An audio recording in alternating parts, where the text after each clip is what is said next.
નમસ્કાર વિદ્યાર્થી મિત્રો, ગયા વિડીયોમાં આપણે યામ ભૂમિતિનો થોડો પરિચય મેળવ્યો હતો અને પ્રસ્તાવના બાંધી હતી.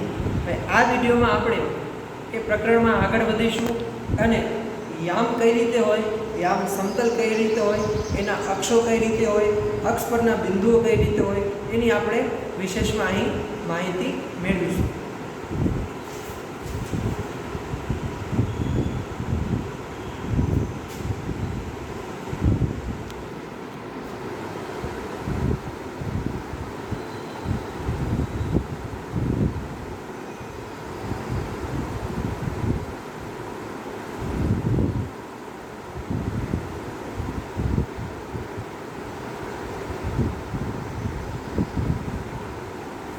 જોઈને તમને કંઈ યાદ આવે છે કે પહેલાના ધોરણોમાં તમે 8મા ધોરણમાં અથવા તો 7મા ધોરણમાં અભ્યાસ કરી ગયા હશો કે આને આપણે શું કહીએ?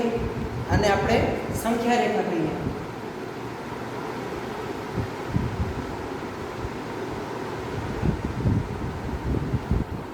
તો સંખ્યા રેખામાં તમે પહેલા ભણી ગયા છો, આપણે પુનરાવર્તન કરી લઈએ.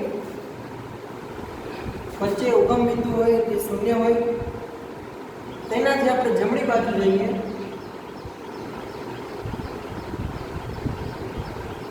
તો જે સંખ્યા છે એ પ્લસ સંખ્યા હશે, એટલે કે ધન સંખ્યા હશે. અને આપણે ડાબી બાજુ જઈએ તો બધી માઇનસ એટલે કે ઋણ સંખ્યા હશે. તો ઉગમ બિંદુઓથી જમણી બાજુ જતા ધન અને ડાબી બાજુ જતા ઋણ સંખ્યાઓ આપણને મળે છે. તો આપણે આપણા પૂર્વના ધોરણોમાં અભ્યાસ કર્યો છે. હવે આવી જ આપણે બે સંખ્યા રેખાઓ જોવાની છે. આવી આપણે બે સંખ્યા રેખા જોઈશું અને એનો આપણે અભ્યાસ કરવાના છીએ. એક આવી સંખ્યા રેખા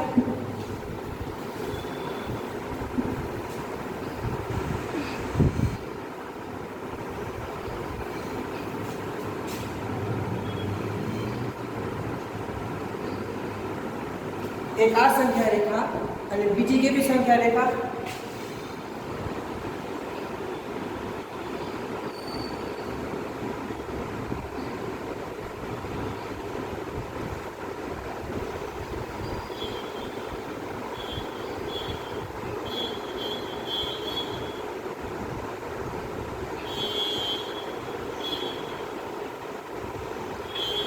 આવી સંખ્યા રેખા. આને આપણે કહીશું આડી સંખ્યા રેખા, આને કહીશું ઊભી. તો આપણે આડી સંખ્યા રેખા અને ઊભી સંખ્યા રેખા આપણને અહીં અભ્યાસ કરવાની છે. તો બંને અલગ અલગ છે. હવે તમે 3D મોશનમાં એવું ધારો કે આ સંખ્યા રેખાને અહીંથી મેં ઉપાડી અને અહીંયા 0 પાસે મૂકી દીધી. આ 0 ને લઈ અને એ 0 ને અહીંયા મૂકી દીધું તો આગળ કેવી રચના બનશે? આગળ જે રચના બનશે આપણે જોઈએ. તો વિદ્યાર્થી મિત્રો, આપણે જે આગળ આડી અને ઊભી સંખ્યા રેખા દર્શાવી હતી એ સંખ્યા રેખાને આપણે ઊભીને જો આડી સાથે કનેક્ટ કરી દઈએ તો આવી એક રચના બને છે. તો આ રચનામાં આપણે આગળ શું શું જોવાનું છે એની આપણે ચર્ચા કરીએ. તો સર્વપ્રથમ આ જે આડી રેખા છે એને આપણે કહીશું એક્સ અક્ષ.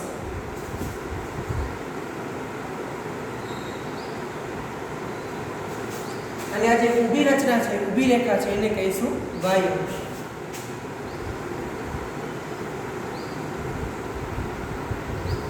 આ બંને અક્ષ આપણે અહીં દર્શાવી છે. આ ભાગ છે એક્સ અક્ષ છે, એનો સામેનો જે ભાગ છે એને આપણે કહીશું એક્સ ડેશ અક્ષ.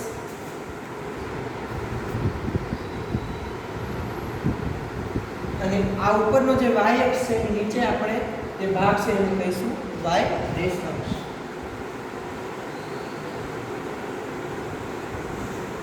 તો આપણે અહીં આ 4 પ્રકારના ભાગ દેખાડ્યા. આ બધાની વચ્ચે જે મધ્ય બિંદુ ઉગમ બિંદુ કહેવાય એ બિંદુનું નામ O હોય. અને એ ઉગમ બિંદુ પર આપણે ઓ દર્શાવ્યું અને એના યામ એટલે કે એ શૂન્ય કહેવાય. એ કઈ રીતે શૂન્ય કહેવાય આપણે આગળ અભ્યાસ કરીશું. હવે મિત્રો આપણે જે આગળ સંખ્યા રેખા જોઈ હતી એનામાં આપણે નામ દર્શાવ્યા હતા. નામ એટલે કે બિંદુ દર્શાવ્યા હતા. હવે આપણે અહીં બિંદુ દર્શાવીશું. તો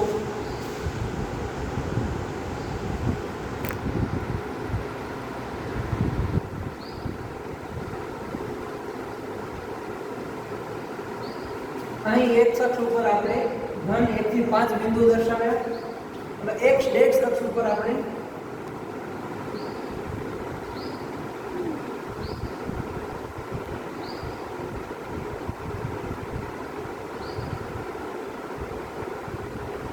એ જ રીતે આપણે આ y અક્ષ ઉપર ધન બિંદુઓ દર્શાવીશું.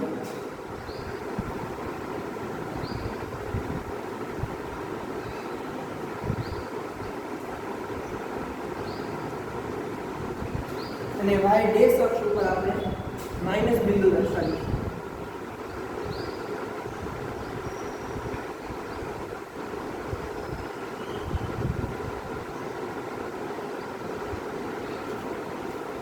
તો આપણી આ સંખ્યા રેખા થઈ ગઈ તૈયાર. આ આખું એક સમતલ બને છે જેને આપણે કહીશું યામ સમતલ.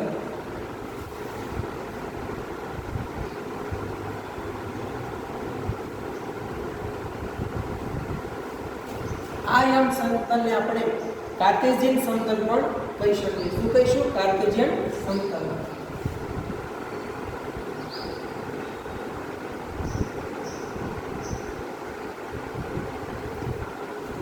ઘણા લોકોના બે નામ હોય. પેટનું નામ રમેશ હોય તો એના ઘરે એના માતા પિતા એને બીજા નામથી પણ બોલાવતા હોય. એના મિત્રો એને કોઈ ત્રીજા નામથી બોલાવતા હોય. તો અહીં આજે આપણે અક્ષ બતાવ્યા છે એના પણ અલગ અલગ નામ છે. તો આ y અક્ષ છે એનું બીજું નામ છે શિરોલંબ. શું નામ છે? શિરોલંબ.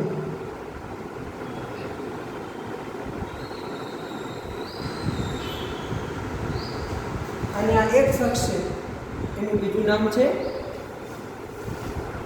સમક્ષિતિ.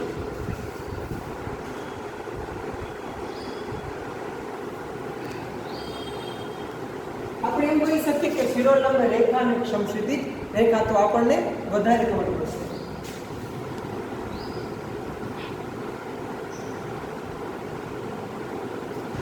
આનું હવે ત્રીજું નામ y અક્ષનું ત્રીજું નામ છે ભુજ. એને ભુજ પણ કહેવાય છે.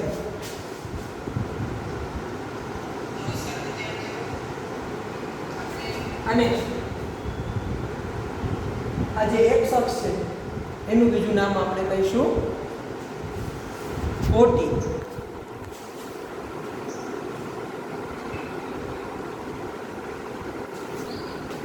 પહેલું નામ x અક્ષ, બીજું નામ સમક્ષિતિજ રેખા, ત્રીજું નામ કોટી. અને જો ચોથું નામ કેવું હોય આપણને આનું તો x ડેશ રેખા.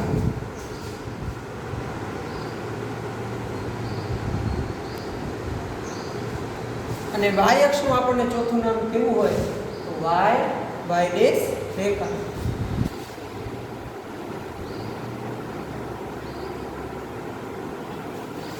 તો આ અક્ષો છે કે જે ચાર નામો ધરાવે છે. તો આપણે અહીં આ અભ્યાસ કર્યો. હવે બીજો એક અગત્યનો નિયમ છે કે સંખ્યા રેખાનો કોઈ પણ બિંદુ, આ બિંદુ હોય, આ બિંદુ હોય, કોઈ પણ બિંદુ એ અનન્ય વાસ્તવિક સંખ્યા દર્શાવે છે. ધન હોય તો ધન વાસ્તવિક સંખ્યા દર્શાવે, અને ઋણ હોય તો ઋણ વાસ્તવિક સંખ્યા દર્શાવે. તો આ એક અગત્યનો મુદ્દો છે.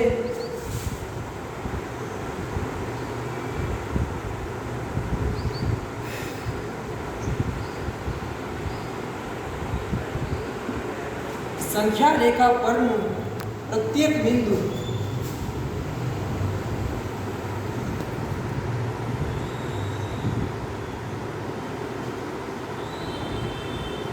એ વાસ્તવિક સંખ્યા દર્શાવે છે.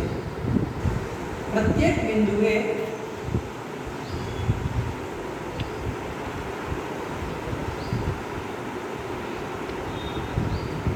वास्तविक संख्या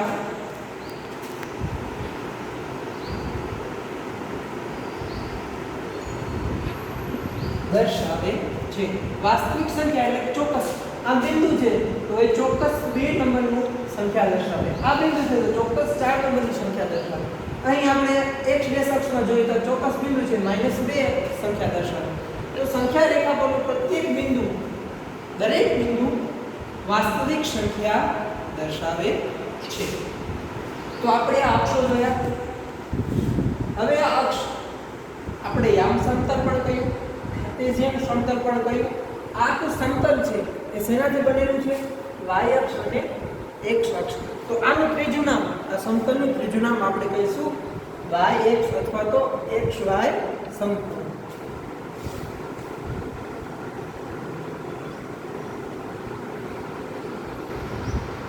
તો આ ત્રણ નામ આપણે દર્શાવ્યા છે આ સમતલ કે આખું જે સમતલ બન્યું એને આપણે કહીશું યામ સમતલ, કાર્ટેશિયન સમતલ અને xy સમતલ। તો વિદ્યાર્થી મિત્રો, તમને મનમાં એવો પ્રશ્ન થાય કે આને યામ સમતલ કેમ કહેવામાં આવે અથવા તો કાર્ટેશિયન સમતલ કેમ કહેવામાં આવે? યામ સમતલ અને કાર્ટેશિયન સમતલ એક જ કહેવાય। કાર્ટેશિયન સમતલ એટલા માટે કહેવામાં આવે કે આ સમતલની સૌપ્રથમ રચના અથવા તો આ સમતલ વિશેનો ખ્યાલ સૌપ્રથમ રેને દ કાર્તે નામના ગણિતશાસ્ત્રીએ આપ્યો હતો। કોણે આપ્યો હતો?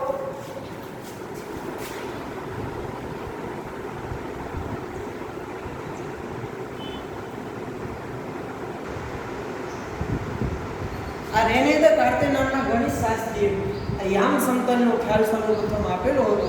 એણે આ પદ્ધતિનો ઉપયોગ કર્યો હતો, એટલા માટે આપણે એને કાર્ટેશિયન યામ સમતલ પણ કહીએ છીએ।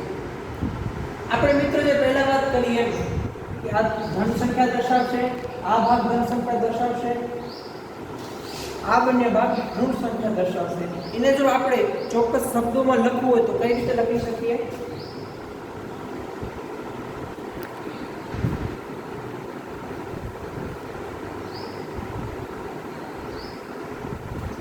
આ O x અને O y એ ધન વાસ્તવિક સંખ્યા દર્શાવશે।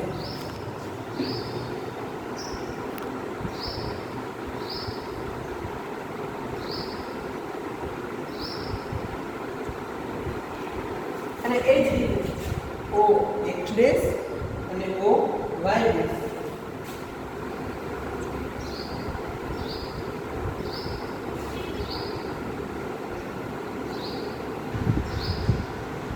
એ ઋણ વાસ્તવિક સંખ્યા દર્શાવે।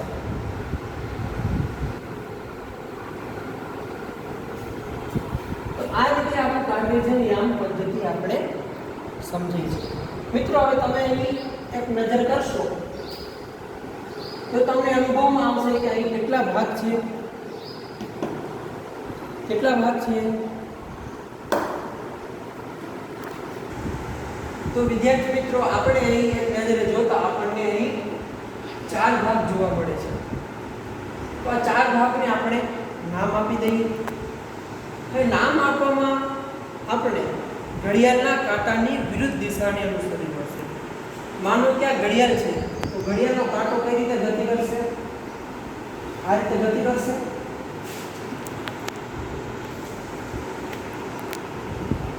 તો આપણે તો ઘડિયાળના કાંટાની દિશા પ્રમાણે આપણે જોતા હોઈએ છીએ, પણ અહીં ઘડિયાળના કાંટાની વિરુદ્ધ દિશામાં આપણે જવાનું છે। એટલા માટે આપણી શરૂઆત ઘડિયાળના કાંટાની વિરુદ્ધ દિશા તરફ થશે।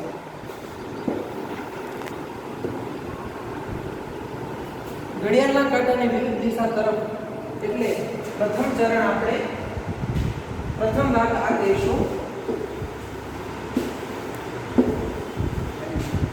આ પ્રથમ ભાગ, આ બીજો ભાગ આ ત્રીજો ભાગ અને આ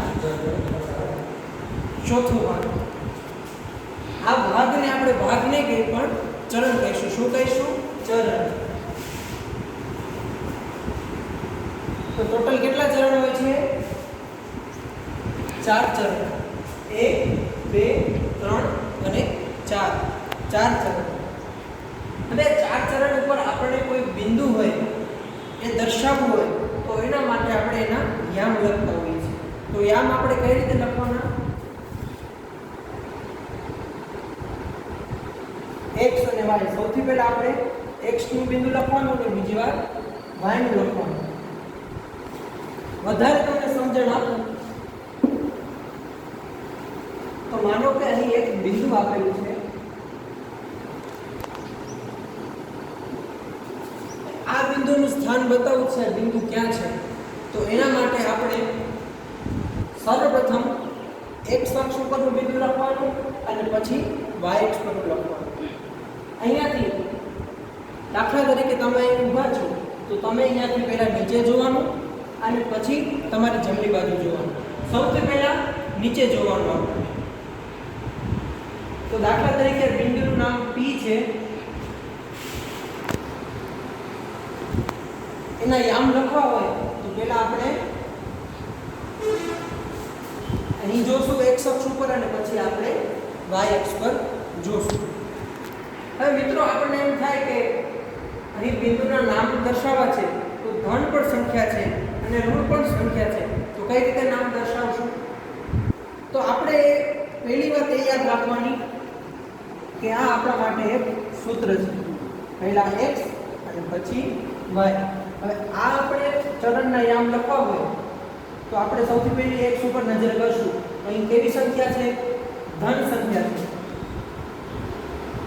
x ધન છે. આપણે આ સૂત્રને અનુસરવાનું છે અને y સંખ્યા જોશું. આ બાજુ નજર કરી તો પ્લસ છે અને આ બાજુ પ્લસ છે. તો આ ચરણના યામ આપણે હંમેશા ધન સંખ્યામાં જ લખવાનું. ચરણ નંબર 2 ઉપર આપણે આવીએ. અહીંયા કોઈ બિંદુ છે દાખલા તરીકે તો એ બિંદુ સૌથી પહેલી ક્યાં નજર કરશે? x અક્ષ ઉપર. તો x અક્ષ ઉપર શું છે? માઈનસ સંખ્યા છે અને y અક્ષ ઉપર ધન સંખ્યા. તો આ ચરણના યામ આપણે આ સંખ્યામાં લખી શકીએ. હવે ત્રીજા નંબરના ચરણમાં આવીએ. દાખલા તરીકે આ બિંદુ છે તો આ બિંદુ સૌથી પહેલા ક્યાં નજર કરશે? અહીંયા ઉપર નજર કરવાની. તો x અક્ષ ઉપર ઋણ સંખ્યાઓ છે તો ઋણ અને આ બાજુ આપણે નજર કરીશું તો અહીંયા પણ ઋણ સંખ્યાઓ છે.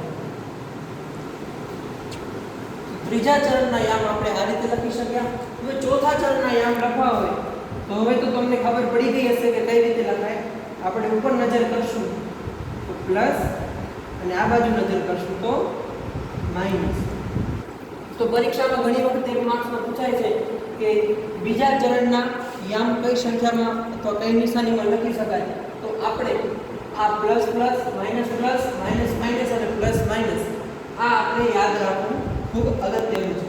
તો આપણે બિંદુને દર્શાવવા માટે આ રીતે આપણે લખી શકીએ. આ P બિંદુ છે એને દર્શાવવા માટે આપણે જોઈશું આ P બિંદુ અહીં 3 ઉપર છે અને અહીં 3 ઉપર છેદે છે. તો આપણે શું લખી શકીએ? P બિંદુના યામ x ઉપર 3 અને y ઉપર 3. તો આ બિંદુના યામ આપણે આ રીતે લખી શકીએ. અચ્છા મિત્રો, તમને એવો વિચાર થાય કે આપણે આટલું બધું ભણ્યા, યામ યામ યામ, જ્યાં જોતા યામ જ આવે છે, તો યામનો અર્થ શું થાય? આપણા ચેપ્ટરનું નામ છે યામ ભૂમિતિ. તો યામનો અર્થ શું થાય? તો યામનો અર્થ એ થાય કે કોઈ પણ બિંદુ સંખ્યા રેખા પર કયા બિંદુ સાથે સંપર્કમાં છે એને આપણે યામ કહીએ. આ બિંદુ અહીં 3 ના સંપર્કમાં છે અને અહીં પણ y અક્ષ પર 3 ના સંપર્કમાં છે, એટલે આપણે એને કહીશું યામ. એટલે આ 3 અને 3 શું છે? તો P બિંદુના યામ. P બિંદુના યામ x અક્ષ ઉપર અને y અક્ષ ઉપર આપણને દર્શાવે છે. તો આપણે એને કહીશું યામ. કોઈ પણ બિંદુ સંખ્યા રેખાના કોઈ પણ બિંદુ સાથે જે સંપર્ક ધરાવે એને આપણે કહીશું યામ. અને ભૂમિતિ, તો ભૂમિતિ એટલે આગળ તમને 5મા ચેપ્ટરમાં ભણવામાં આવશે, પરંતુ આપણે અહીં સામાન્ય અર્થમાં જોઈએ તો ભૂમિતિ એટલે માપન. આપણે કહી શકીએ એને માપન. તો યામના માપનનું જે પ્રકરણ, જે આખી રચના છે એ ચેપ્ટરનું નામ છે યામ ભૂમિતિ. તો મિત્રો આપણે અહીં આજે આ યામ ભૂમિતિના ચેપ્ટરમાં બે સંખ્યા રેખાઓ કે જેને આપણે ભેગી કરી અને જે આખી રચના બની, ઉગમ બિંદુઓ અને આખા 4 ભાગ 4 ચરણ, એના x અક્ષ y અક્ષ, એના પરની સંખ્યાઓ, એને કઈ રીતે દર્શાવાય, એ આખું આજે આપણે ભણ્યા. એમાં તમને કાંઈ પણ પ્રશ્નો હોય તો તમે આપણે જે ક્લાસરૂમ એપ પર શિક્ષણ કાર્ય કરીએ છીએ એનામાં તમે તમારા પ્રશ્નો મૂકી શકો છો. કાંઈ પણ ખબર ના પડે તો કોન્ટેક્ટ પણ કરી શકો છો. અને આ વિડીયો જોયા પછી તમને પ્રશ્નો આપવામાં આવશે અને પ્રશ્નોના જવાબ તમારે એક ક્લાસરૂમ એપ પર મૂકવાના છે, એના ફોટા પાડીને. તો ખાસ ધ્યાન રાખીને વિડીયો જોજો અને પ્રશ્નોના જવાબ આપશો. ધન્યવાદ.